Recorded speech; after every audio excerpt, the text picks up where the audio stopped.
12.3 내란 사태를 수사하는 검찰이 오늘 오후 대통령 경호처를 찾아 비화폰 서버 자료에 대한 임의 제출을 요구했습니다. 경찰이 복구한 윤석열 전 대통령의 비화폰 서버 자료는 물론 계엄 당시 대통령실 CCTV 자료 등도 제출해달라고 요구한 것으로 파악됐습니다.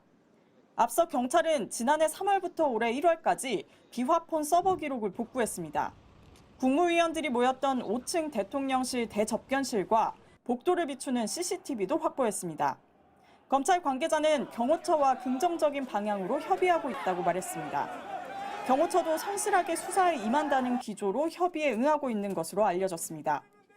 검찰은 앞서 윤석열 전 대통령 내란 우두머리 혐의 재판에서 혐의 입증에 필요하다며 비화폰 서버 자료에 대한 압수수색 영장을 직권으로 발부해달라고 요청했습니다. 하지만 윤 전 대통령 측이 계엄을 위해 비화폰이 보급됐다는 내용은 사실이 아니라고 반발하면서 재판부는 영장 발부 여부 결정을 대선 이후인 다음 재판으로 미뤘습니다. 사실상 압수수색이 대선 뒤에나 가능한 상황이라 검찰이 임의 제출 형식으로 자료를 확보하기 위해 경호처와 조율에 나선 것으로 보입니다.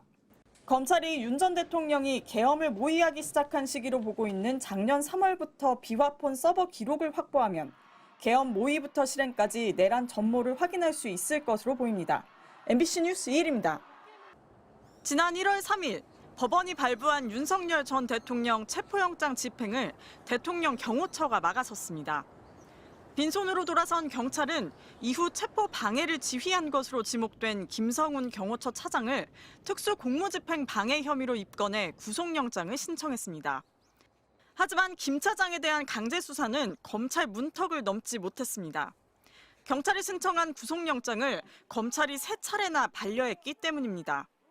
결국 김 차장을 구속한 뒤 경호처 비화폰 서버를 조사하려던 경찰 구상은 벽에 부딪혔습니다.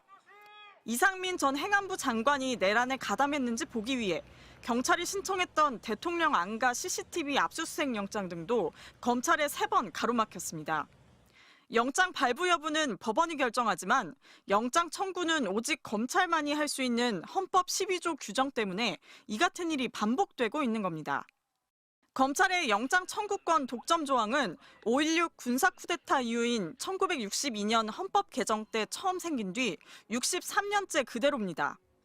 이승만 정권을 비호하던 경찰을 견제하려는 의도였다. 영장 청구 일원화로 인권 유린을 막으려 했다는 등 당시 영장 청구권을 검찰에 준 이유에 대한 해석은 분분합니다. 하지만 이후 견제받지 않는 검찰 권력이 갈수록 커지고 먼지털기식 검찰 수사에 대한 비판도 커지고 있습니다. 검찰만 영장 청구의 주체로 삼는 건 경찰은 물론 공수처, 해양경찰 등 수사권을 가진 주체가 다양해진 현실과도 거리가 멀다는 지적입니다. 영장 청구 권한에 대한 헌법 조항을 개정해 현실에 맞게 분산해야 한다는 의견이 나오는 이유입니다. 검사의 신청에 의하여라고 돼 있는 규정을 삭제를 하는 거예요. 예를 들어서 이제 경찰이 할 수 있게 한다든가 하위의 법률로 정할 수 있도록. 개헌 전에라도 검찰에 위법한 영장 기각의 경우 경찰이 직접 법원의 판단을 구할 수 있도록 경찰의 준항고 권한 부여 등 대안 검토가 필요하다는 지적도 나옵니다. MBC 뉴스 이일입니다. 지난해 5월 가수 김호중의 음주 뺑소니 사건. 경찰의 신청으로 구속영장을 청구한 검사는 영장 심사에 출석해 구속 필요성을 소명했습니다. 구속심사에서는 피의자와 변호인 외에 검사만 발언할 수 있습니다. 경찰 수사 사건이라도 주목도가 높은 경우 검사가 참여해온 이유입니다.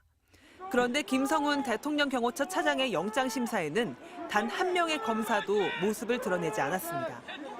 구속의 필요성에 대해 소명 내지 주장하는 사람은 없는 반면에 변호인 등이 구속의 불필요성만 주장하는 것이 되죠. 앞서 서울서부지검은 경찰의 영장을 3차례 반려한 뒤 서울고검 영장심의위가 경찰 손을 들어주자 마지못해 구속영장을 청구했습니다. 경호처 수사에 대한 검찰의 발목 잡기가 반복되면서 검찰이 경호처가 관리하는 비화폰 서버 수사를 막으려는 것 아니냐는 의혹은 재점화되고 있습니다.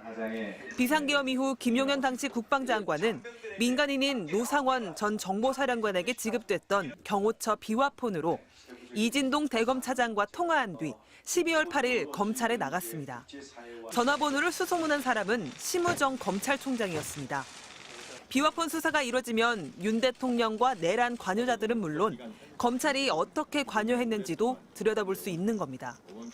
제한적으로 하고 있다는 느낌을 지울 수가 없고 다른 사유가 작용한 것이 아닌가.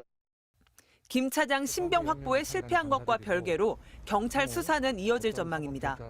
윤 대통령은 정당한 체포영장 집행을 방해한 특수 공무집행 방해의 공범으로 입건돼 있습니다.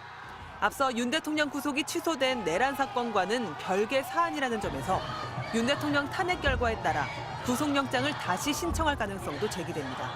MBC 뉴스 조희원입니다.